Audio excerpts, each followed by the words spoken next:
여기 한 청년이 있습니다. 평범한 대학생인 그의 이름은 코테가와 타카시. 별다른 꿈도 없고 하루하루를 살아가던 그의 눈길을 사로잡는 것이 있었으니 그것은 바로 대학교 3학년 때 우연히 본 뉴스였습니다. 뉴스에서는 주식 투자자들이 큰 돈을 버는 것을 보고 코테가와 타카시는 큰 충격에 휩싸이게 됩니다. 이때까지만 해도 그의 생각에는 사회에 나와서 좋은 직업을 가져야 하고 돈을 버는 것이 당연한 길이라고 생각했었습니다. 그런데 주식 투자자들이 돈을 불려나가는 모습을 보고 마치 다른 세상 사람들을 보는 것 마냥 신기해합니다. 이 사건 이후 그의 사고관은 완전히 바뀌게 됩니다. 아, 학과 공부가 중요한 것이 아니구나 하고 말이죠. 그 후 학교를 바로 그만두고 투자를 위한 시드를 만들기 위해 아르바이트를 시작합니다. 그리고 편의점과 일용직 아르바이트 등 무려 2년이라는 긴 시간 동안 착실히 돈을 모아갑니다.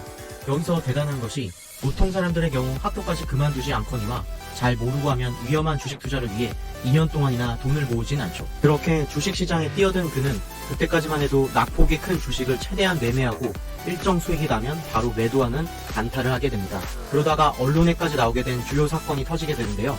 그것이 바로 2005년 제이컴 사건입니다. 해당 사건은 일본의 상장 기업이었던 제이컴의 한 직원이 61만엔 1주 매도를 잘못 기입하여 1엔 61만 주라고 기입한 엄청난 실수를 저지르게 된 사건인데요. 단타를 하면서 하루 종일 시장을 보고 있던 그의 눈에 포착하여 아주 저렴한 가격에 풀 매수를 하게 됩니다. 이날 단 하루 동안 그가 거둔 수익은 무려 220억 원이나 됩니다. 이후 5년이 지나 5년 만에 500억 원이 넘는 자산을 가진 부자로 성장하게 됩니다. 코테가와 타카시는 유명해진 이유가 보통 손실을 내는 투자자들이 많은 주식시장에서 매일 0.5%에서 5% 정도로 꾸준히 수익을 내었습니다. 지금은 장기 투자를 하며 4천억 자산가가 되어 일본의 비싼 땅에 큰 빌딩을 보유하고 있는 코테가와 타카시. 그는 이동평균선 아래에서 주식을 매수하여 이동평균선에 도달하면 바로 매도하는 방식으로 스윙 투자를 주로 했었습니다. 이러한 매매 방법이 큰 화제가 되었는데요. 계리율 매매, 이격도 매매라고 불리기도 하는데 이 방법이 실제로 본인이 공개한 것이 아닌 언론에서 나온 부분을 가지고 추정했던 방법이기도 하기 때문에 실제로는 아마 본인만의 매매 노하우가 있지 않을까 싶습니다.